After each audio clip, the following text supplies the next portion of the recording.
Hello friends, स्वागत है आप सभी का मेरे यूट्यूब चैनल में। आज मैं फिर हाजिर हो गई हूँ आपके लिए बहुत ही गजब की और कमाल की किचन टिप्स लेकर, जो आपके किचन के काम को बहुत ही आसान बनाए और साथ ही साथ आपका समय और पैसा दोनों बचाए।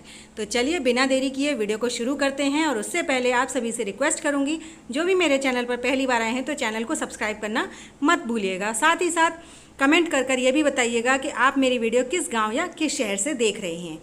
तो चलिए, मेरी पहली टिप है बादाम को लेकर। हम अपने बच्चों को रात को भिगोकर और सुबह बादाम खिलाते हैं, जो कि बच्चों के लिए बहुत ज़्यादा ज़रूरी होते हैं और फ़ायदा भी करते हैं।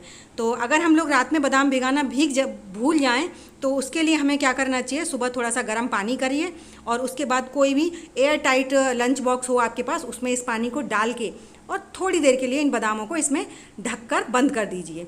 ज़्यादा से ज़्यादा 10 मिनट में आपके बादाम भीगकर एकदम फटाफट से रेडी हो जाएंगे। अगर आपको यकीन नहीं है तो मैं अभी आपको दिखाती हूँ साथ ही साथ। तो अब हमारे बादाम को भीगे हुए करीबन 10 मिनट हो चुकी थी। आप देख सकते हैं इसमें पूरी तरह से ऊपर भाप जम गई है गर्म पानी की वजह से। तो अभी मैं इस ढक्कन को खोलने के बाद और जो मैंने पहले बादाम भिगाए थे उनको भी दिखाती हूँ आपको, और साथ ही साथ इन बादाम को भी छील कर दिखाऊंगी। और ये बादाम इतने अच्छी तरीके से भीग गए थे कि मुझे ना दोनों हाथ लगाने की तो ज़रूरत ही नहीं पड़ी थी। सिर्फ एक उंगली की मदद से और अंगूठे की मदद से ही मैंने अपने सारे बादाम छील लिए थे। क्योंकि पानी थोड़ा गर्म है ना, तो इसलिए मैंने इसमें उंगली नहीं डाली है, फोक की मदद से निकाल रही हूँ। तो मैंने पहला बादाम छीला था तो मुझे लग रहा था कि शायद नहीं होगा, लेकिन ऐसा कुछ भी नहीं है। बहुत ईजिली बादाम छिल जाते हैं। और आप कभी ट्राई कीजिएगा इस टिप को। जब भी आपको लगे कि आप रात को बादाम भिगाना भूल गई हैं तो इस तरह से अपने बच्चों को बादाम खिला सकती हैं। तो आई होप आपको मेरी ये टिप पसंद आई होगी। तो चलिए बढ़ते हैं नेक्स्ट टिप की ओर। जब भी हम मार्केट से चाय की पत्ती खरीद कर लाते हैं तो बस उसे इस तरह से खोला और अपने चाय का जो कंटेनर होता है उसमें पलट कर रख देते हैं। लेकिन क्या आप जानते हैं, ये बिल्कुल गलत तरीका है चाय की पत्ती को यूज़ करने का। कई बार जो हम चाय की पत्ती लाते हैं ना, उसमें बहुत ज़्यादा कचरा वगैरह होता है। तो उसको निकालने के लिए आप क्या करेंगे वो भी मैं आपको बताती हूँ। तो पहले हम इसको कंटेनर में पलट लेते हैं और उसके बाद हम लेंगे एक परात या फिर कोई बड़ी सी थाली। अब आप बोलेंगे चाय की पत्ती को कंटेनर के बाद परात और थाली की क्या ज़रूरत पड़ेगी, इसे क्या सुखाना है? नहीं जी, बिल्कुल भी नहीं। पहले हम चाय की छन्नी ले लेंगे।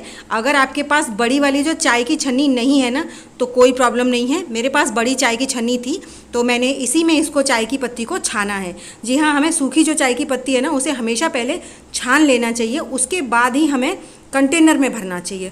उसके क्या फ़ायदे हैं वो भी आप जान लीजिए। क्योंकि कई बार कोई चाय की पत्ती ऐसी होती है जिसमें बहुत ही ज़्यादा बारीक बारीक रेत जैसा होता है, जैसे बारीक डस्ट होती है ना, उस तरीके से। कोई कोई चाय की पत्ती तो नहीं होती है, लेकिन किसी किसी में बहुत ज़्यादा होता है, किसी किसी में कम होता है। उसको अगर हम छान के भरेंगे तो हमें ये रहेगा कि जब भी हम चाय बनाएंगे ना तो आपने देखा होगा कई बार चाय के कप्स में नीचे बहुत ज़्यादा बारीक बारीक चाय की पत्ती छन्नी में से भी निकल जाती है और वो कप में जम जाती है, और कई बार हम उसे पी भी लेते हैं, जो कि हमारी सेहत के लिए बिल्कुल भी अच्छी नहीं होती है। तो हमेशा कोशिश करिए आप इस चाय की पत्ती को छानिए और उसके बाद कंटेनर में भरिए। और उसके बाद ना आपको ये नहीं है कि ये जो आपकी बारीक बारीक चाय की पत्ती निकले ये वेस्ट हो जाएगी। जी नहीं, इसका भी बहुत बढ़िया यूज़ कर सकते हैं आप। वो भी आपको मैं बताती हूँ। जैसे ही हमारी ये चाय की पत्ती छन जाएगी तो उसे तो हम कंटेनर में भर देंगे, लेकिन जो बारीक बारीक चाय की पत्ती बची है उसे हम पहले एक छोटी कटोरी में पलट लेते हैं और उसमें थोड़ा सा हम पानी डाल लेंगे। क्योंकि जो चाय की पत्ती है ना, ये हमारी बहुत ही कमाल की चीज़ है। कभी इसे आप अपनी मेहंदी जब बालों में लगाते हैं तो आप मेहंदी में चाय की पत्ती का पानी डालते हैं ना, तो उसको आप पत्ती को डायरेक्ट डाल दीजिए मेहंदी में, तो वो उतना ही इफेक्ट देगी। और अगर आपको मेहंदी नहीं लगानी है तो इसमें पानी में इस तरह से थोड़ा सा पानी ले लीजिए किसी भी कटोरी में और इस पत्ती को उसमें डाल दीजिए और 5 मिनट के लिए रख दीजिए। क्योंकि बहुत बारीक पत्ती है ना तो बहुत जल्दी पानी सोख लेती है। और उसके बाद इसे आप अपने प्लांट्स में या फिर तुलसी जी के पेड़ में किसी में भी डाल दीजिए। इससे ना आपके पेड़ पर बिल्कुल भी कीड़े मकोड़े नहीं लगेंगे और ये बहुत ही अच्छा खाद का काम करती है। क्योंकि कई बार हम लोग अपने प्लांट्स के लिए बाहर से खाद खरीद के लाते हैं, उसकी ज़रूरत नहीं पड़ेगी। आप इस तरह से अपनी चाय की पत्ती का यूज़ कर सकते हैं। आई होप आपको मेरी ये टिप भी पसंद आई होगी। तो चलिए बढ़ते हैं नेक्स्ट टिप की ओर। हम लोग कई बार हमारा दूध बहुत सारा आ जाता है और उसका यूज़ करना समझ में नहीं आता क्या करें। तो आप ना घर पर पनीर बना सकते हैं। पनीर बनाने के लिए मैंने यहाँ पर नींबू का रस डाल दिया है और बहुत ईजिली पनीर बन जाता है। कई बार ऐसा होता है कि हमारा पनीर ना दूध फट तो जाता है लेकिन वो इतना अच्छे से इकट्ठा नहीं होता है, जिससे कि हमारा पनीर की जो क्वांटिटी है वो बहुत ज़्यादा कम निकलती है। देखिए मेरा जैसे ही मैंने नींबू का रस डाला है वैसे ही मेरा दूध ना फटने लगा है, लेकिन अभी उस तरह से इकट्ठा नहीं हुआ है, जैसे कि पानी अलग हो जाता है और पनीर अलग हो जाता है, एकदम ट्रांसपेरेंट। तो उसके लिए हमें यहाँ पर थोड़ी सी एक चीज़ और ऐड करनी है, जिससे हमारा पनीर ना बहुत ज़्यादा क्वांटिटी में निकलेगा और एकदम इकट्ठा हो जाएगा एक बार में। तो हम उसके लिए यहाँ पर इसमें थोड़ी सी जो फिटकरी होती है ना वो डालेंगे, उससे हमारा पनीर इकट्ठा हो जाता है बहुत अच्छे से। और ज़्यादा फिटकरी डालने की ज़रूरत नहीं है, सिर्फ एक चुटकी जो होती है ना हमारी उंगली और अंगूठे के बीच में जितनी आ जाए बस उतनी फिटकरी इसमें डालना काफ़ी रहता है। उससे आपका पनीर एकदम बढ़िया सॉफ्ट और ज़्यादा क्वांटिटी में बनकर तैयार होगा। तो हम यहाँ पर फ्लेम को बंद कर देंगे। फ्लेम बंद करने के बाद हमने यहाँ पर थोड़ी सी फिटकरी डाल दिया। मेरा दूध करीबन 4 से 5 लीटर था, इसलिए मैंने थोड़ी सी ज़्यादा ली है। आपके दूध के हिसाब से ही डालिएगा। वैसे थोड़ी सी फिटकरी में ना बहुत अच्छा काम हो जाता है और एकदम वाइट पनीर बनकर तैयार हो जाता है घर पर, बिल्कुल मार्केट जैसा। तो इस तरह से आप अपना पनीर बहुत अच्छे से बना सकते हैं। और जब नेक्स्ट टाइम पनीर बनाने के लिए ज़रूरत पड़े ना, तो आप इसी पनीर को, जो पानी आपका निकलेगा ना, उसको भरकर किसी भी कांच की बोतल में या प्लास्टिक की बोतल में फ्रिज में रख दीजिए। और जब भी आपको पनीर बनाना हो तो बस इसी पानी को डालिए और आपका बहुत बढ़िया सा पनीर बनकर तैयार हो जाएगा। अब आप देख सकते हैं सारा पनीर इकट्ठा होता जा रहा है और पानी जो है वो एकदम अलग होता जा रहा है। मैं आपको पास से कर दिखाती हूँ। ये देखिए पनीर पूरा इकट्ठा हो गया और पानी बिल्कुल अलग हो गया है। तो इस तरह से ना पानी से पनीर पूरी तरह से अलग हो जाता है और क्वांटिटी भी बहुत ज़्यादा बनती है। तो मैं इस पनीर को पूरा पानी से अलग कर लूँगी। और इस पानी को भी ना आप ऐसे ही मत फेंकिए, गरम गरम इस पानी को ना आप अपनी सिंक के ड्रेन में डाल दीजिए, जिससे कि आपकी जो ड्रेन पाइप है वो बहुत अच्छे से साफ़ हो जाता है और इसमें से कीड़े मकोड़े भी भाग जाते हैं, क्योंकि इसमें फिटकरी पड़ी हुई है और हमारा नींबू का रस है। तो दोनों ही चीज़ जो है वो बहुत ही इफ़ेक्टिव होती हैं।